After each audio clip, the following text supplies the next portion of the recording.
Okay.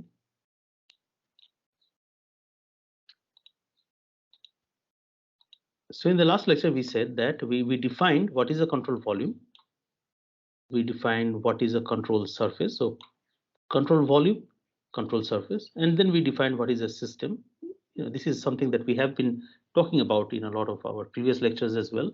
So system is essentially the chunk of fluid. So if you think of a time t is equal to 0, or rather time t, your fluid is contained within this solid boundary. So this solid boundary represents the boundary of the system at time t. It represents the boundary of the control volume at time t.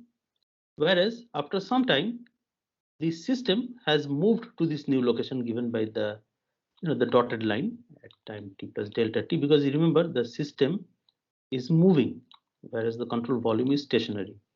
So control volume and control surface still stay here. However, the system which initially was here, coinciding with the control volume and within the control surface, has now moved to this new location given by the dotted lines. So then what we say is, if you now look at these formulations here, so just a second. So if you now look at the mass of the system at time t, so the initial time, it is same as the mass contained within the control volume at time t, because by our choice, our system, our control volume was chosen in such a way that the control surface, which is the boundary of this control volume, coincided with the boundary of the system. So then at time t, your your system and your control volume are coinciding. So mass of the system at time t is nothing but mass contained within the control volume at the same time. Okay, this is just by our choice. Now, after some time, now this is the important part. So mass of the system at time t plus delta t, which is actually same as mass of the system at time t, if we are not considering relativistic, like change of mass to energy or anything like that, which will be the case for most of our problems in aerodynamics, then the mass of the system at this new time is the mass contained within the control volume at this new time plus the mass that has left the control volume in that delta t time, because see, remember, as the system is sliding across the control volume, this is the mass of the system that has come out of the surface of the control volume. Again, some new mass from some adjoining region of fluid has moved into the control volume. So if you think of this description at a time delta t later, the mass of the system, so given by the mass within the dotted blue line, can be written as mass in this whole region. So mass within the blue dotted line can be written as mass in this region minus mass, well, plus mass in this region. See, that's how we will get the mass within the blue dotted line. Okay, so now we have a little extra mass. So we really need this and this mass. But now we have this extra mass here. So we have to subtract that. So what we will say is, we will now subtract that mass here. This mass has to be subtracted. Okay, so once again, the mass of the system at the new time is nothing but mass within the dotted blue line. Okay, so mass within this dotted blue line. So that is the system at time t plus delta t. And that can be given as mass within region 1 plus 2, which is mass within the control volume. Because remember, control volume is not moving. So mass within regions 1 and 2, which is essentially mass within the control volume as a whole, plus the mass that has escaped minus the mass that has come in from other regions into the control volume. So that still gives you the mass within the dotted blue line. So now if you look at this particular form that we have talked about here, what do we see? We see that so mass at time t is same as mass within the control volume at time t. Mass of the system at the new time t plus delta t is nothing but mass within the control volume at t plus delta t plus the mass that has come out plus the mass that has come in during that delta t time period. So this is, if you understand this, then a big part of what we need to go through the subsequent parts of the discussion is all the stage is set for that. So now this thing can be written as, again, this is just like writing the same thing that is above, mass of the control mass within the control volume at the new time, plus, see, we talked about this thing in the last lecture, that if you want to calculate the mass that has left minus the mass that has entered from adjoining regions which do not belong to the system of interest, all you have to do is you have to run this integral over the entire surface of the control volume.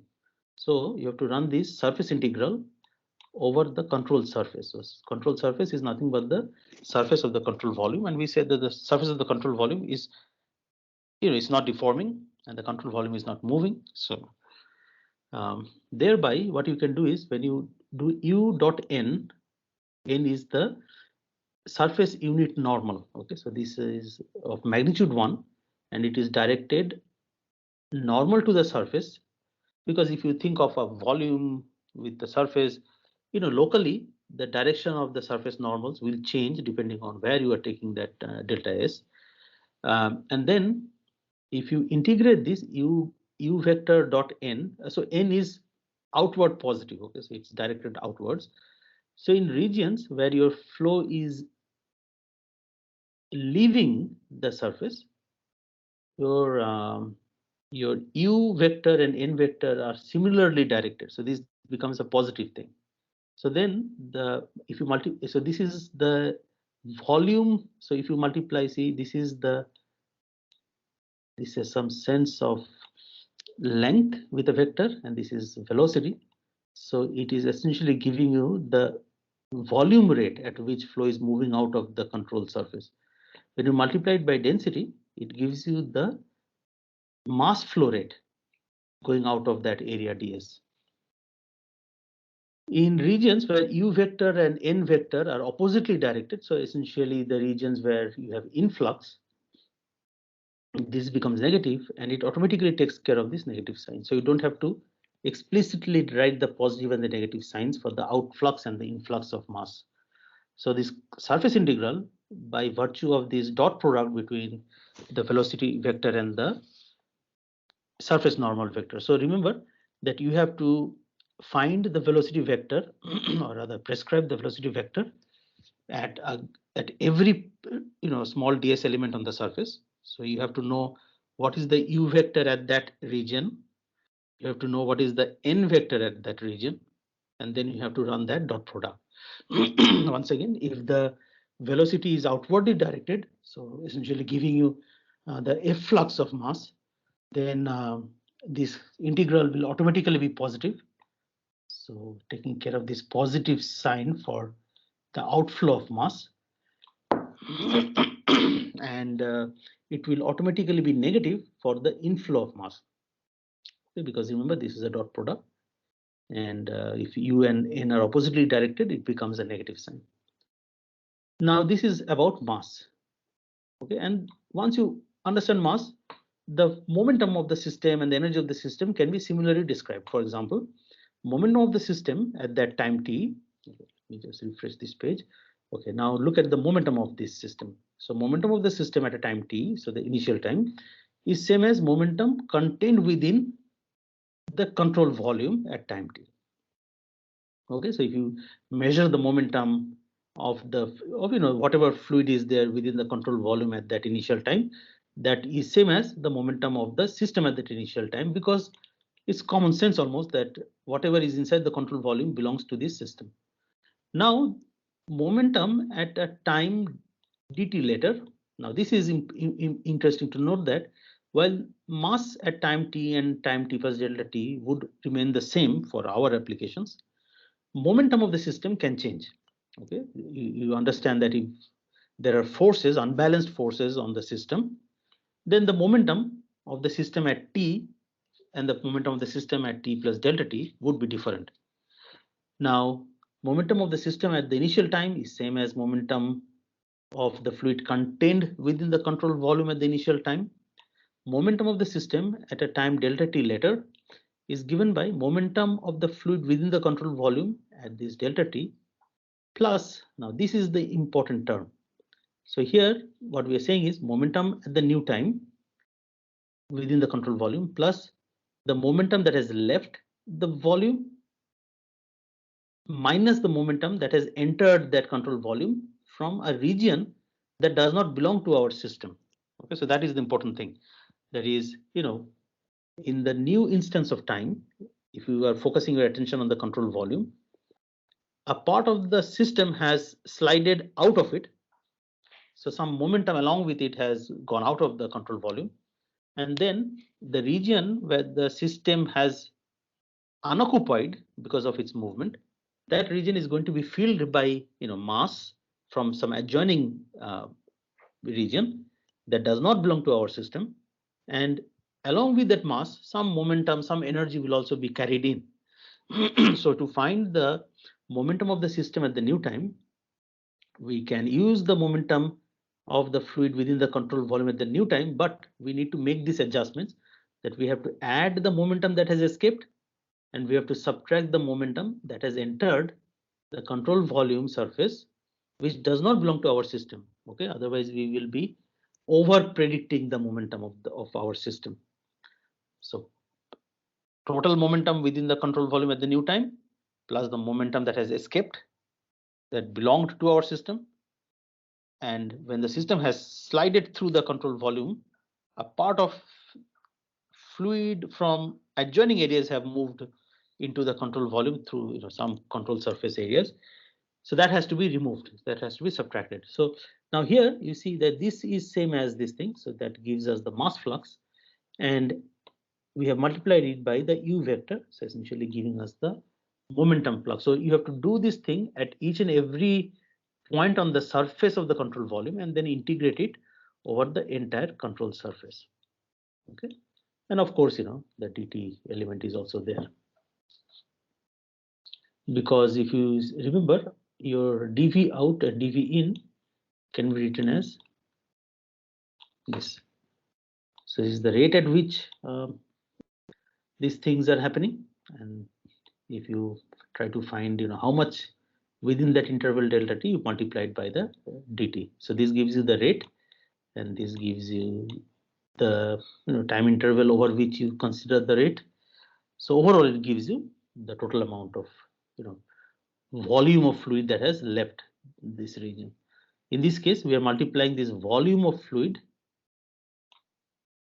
but rather we are integrating the volume of fluid with the density, so we get the mass. Here we are multiplying the mass of the fluid with the velocity to get the momentum. Similarly, here we are multiplying the mass of the fluid. So essentially, it's the mass that has left minus the mass that has entered. Okay, so and I said that the u dot n integral takes care of that influx outflux balance. So here we are multiplying the mass with the total internal energy. Okay, so we are multiplying it by the total internal energy. We multiply. So then again, so now let me refresh this page once more and focus on the on the energy. So energy of the system at time t is same as energy contained or calculated using whatever fluid we have within our control volume at time t, which is common sense. However, energy at that new time t plus delta t would be energy of the fluid contained within the control volume at the new time plus the energy of the fluid that has escaped the surface of the control volume that belong to our system of interest minus the energy of flow or mass that has entered our control volume that does not belong to our system, that has come from other regions of space, because your system has moved with respect to the control volume. Some portions have been cleaned up, so new fluid has been able to move there from some other regions. So there we do the same thing. So we have the rate at which, so you can think of it as the net um, efflux of mass. So mass out minus mass in multiplied by the energy per unit mass that has been in that thing. So when you multiply energy per unit mass into the mass that has moved out minus mass that has moved in, so essentially giving you net mass quantity. When you multiply it by the E naught, you can get the energy contained in that. We will talk about what is this E naught in a moment. But at this point, I think what is of importance is to know that your mass of system at t, mass of system at a delta time later, momentum at t, momentum at a delta time later, energy at t and energy at a delta time later of the system. So this is the system on the left hand side. Okay, so on the left hand side you have mass, momentum, and energy of the system, and you see that on the right hand side you have the same thing using the control volume, rather the control volume and the control surface. Control volume and control surface. Similarly, control volume and control surface. So on the left hand side, you have some Lagrangian description. Okay, you are talking about the mass of a system of fixed mass identity that is moving through the flow field. You are talking about momentum of the system, again, of fixed mass identity moving through the system. Energy of this system, fixed mass identity chunk of fluid moving through the system. So on the left hand side, we have system description. On the right hand side, you see that we are now mapping it to the control volume, control surface description. Okay, one is the what is within the control volume and what is the flux, in outflux and influx, etc. across the surface of the control volume, and we use the word control surface to designate that. So surface of the control volume is control surface. So you see that there is a way to connect the system description with the control volume, control surface description. In other words, the Lagrangian description with the Eulerian description. Okay. So we will see now that if this delta t in these things is tending to 0, then the rate of change of mass, momentum, energy of the system can be defined from basic definition of the differential. So here you see that d by dt. So B of the system is B of the control volume at time t. B of the system at time t plus delta t is nothing but the B of the control volume at the new time plus that outflux minus influx of that particular thing. So we like mass, momentum, and energy across the control surface of the control volume. I think we have discussed what is B, what is beta, etc. So beta is, you can think of beta is B per unit mass. So it's the extensive property and intensive property. So if B is mass, so you can think of mass of the system is the mass of control volume at time t. Momentum of the system is equal to momentum of the control volume at time t. Energy of the system, so B can be mass or momentum or energy in this context. It's just an abbreviated way of writing this thing. So here you see that when you are looking at the mass equation, then you will say that mass of the system at time t plus delta t is equal to mass of within the control volume at t plus delta t plus. Now there beta will be, what is mass per unit mass? It is essentially, so it will be 1 for mass, and for momentum and for energy it will be the velocity and specific energy. So this is the table you can take a look at. So this is how your B and beta are defined. Okay, extensive property and intensive property, and all we are saying is to get the total property you just multiply the beta with the mass. So that's how you get the extensive property.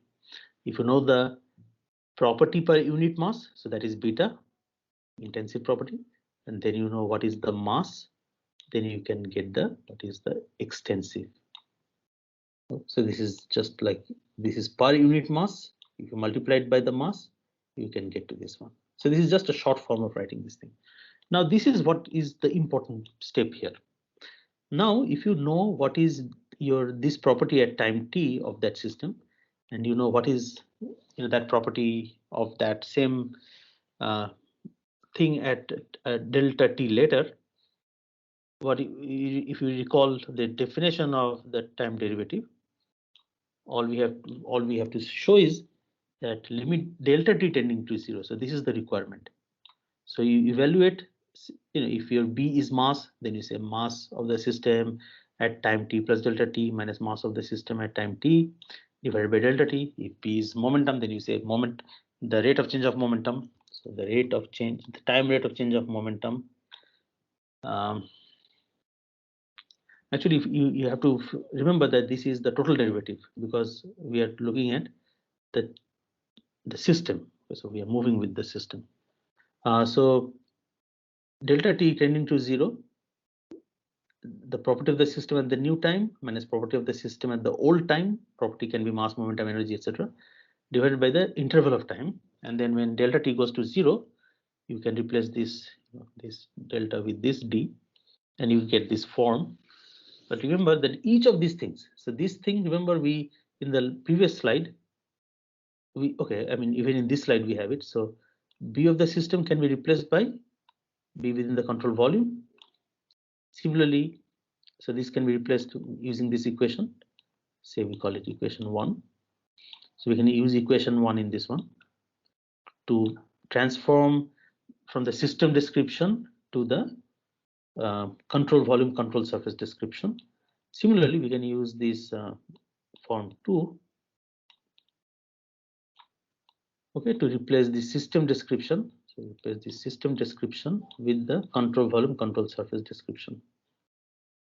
So then if we plug those things in, we will get that the d by dt of the property of the system is nothing but the d by dt of the property of the control volume, same property. Of course, if you're looking at mass or momentum energy, then you have to use the same property at these 2 time intervals, plus the rate at which that property is moving out minus moving in. So moving out is associated with the system of interest. Moving in is something that we have to subtract because it is moving in from some other region of space not belonging to our system of interest. So you see that then the differential or the time derivative of this property of the system is related to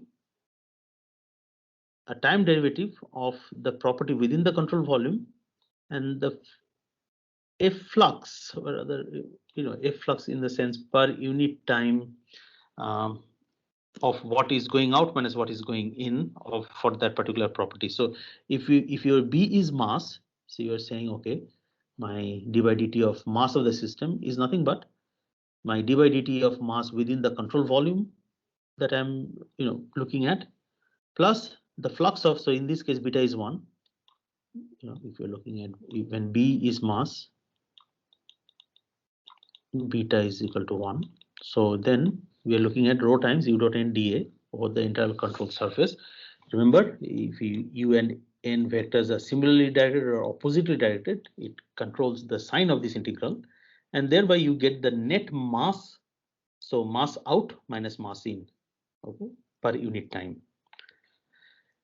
So similarly, if you think of d by dt of momentum of the system, that will be same as the d by dt of momentum of the fluid within the control volume plus the net efflux of momentum, where the rate per unit time is built in across the surface of the control volume.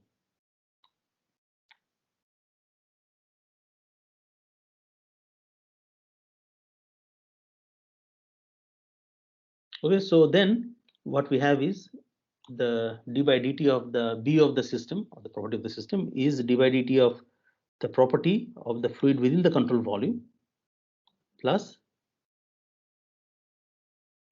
this flux of that property across the surface of the control volume.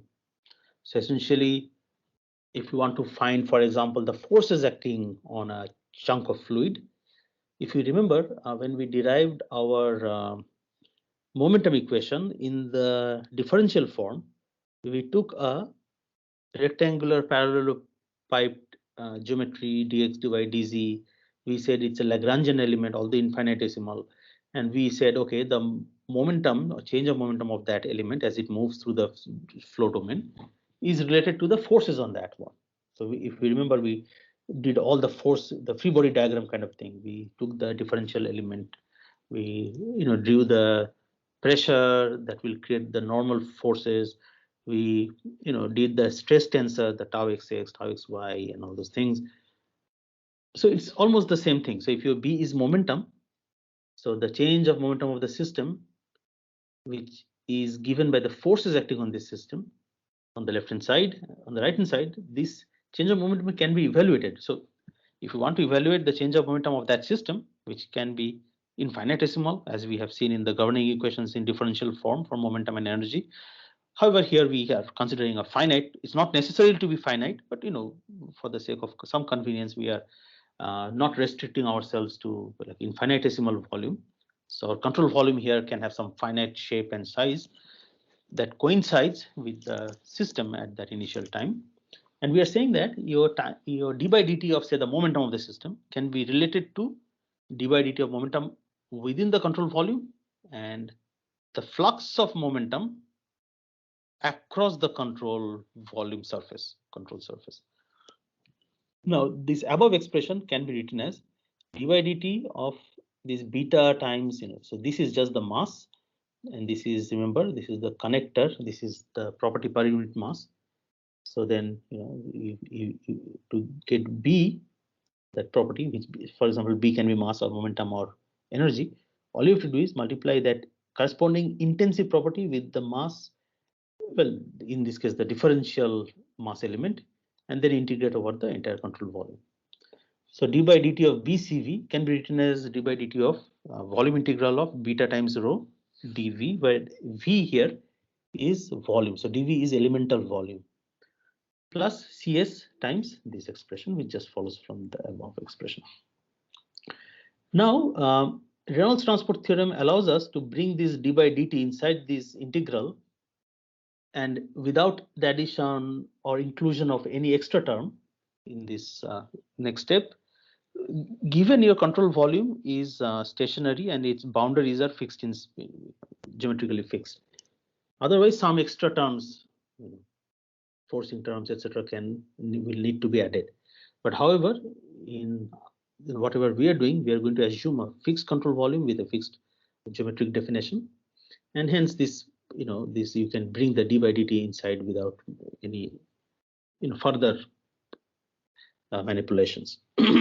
In fact, I think this is the precise statement of Reynolds Transport Theorem. That is, you can bring the d by dt inside. However, this whole method has been labeled as Reynolds Transport Theorem in fluid mechanics.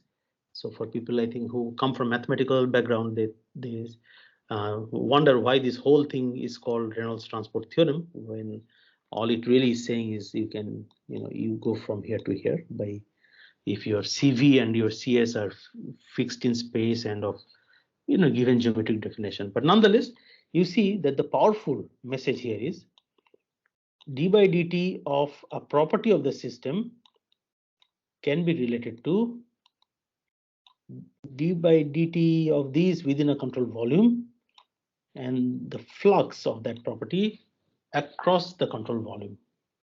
Okay, so this is a very useful form because sometimes when your system is moving in space, with it's deforming, it's rotating, it's dilating, I mean, many things are happening to the system, it is difficult to work with that flowing chunk of fluid. But what we are saying is, by defining a control volume in space, in this case, which coincides with that system at time t, we can actually obtain this rate of change of mass or momentum or energy of that chunk of fluid that is moving through the flow field with deformation and all these things happening. Instead of focusing on that chunk of fluid that is moving and doing all kinds of complicated things, we can shift our attention to what is happening within the control volume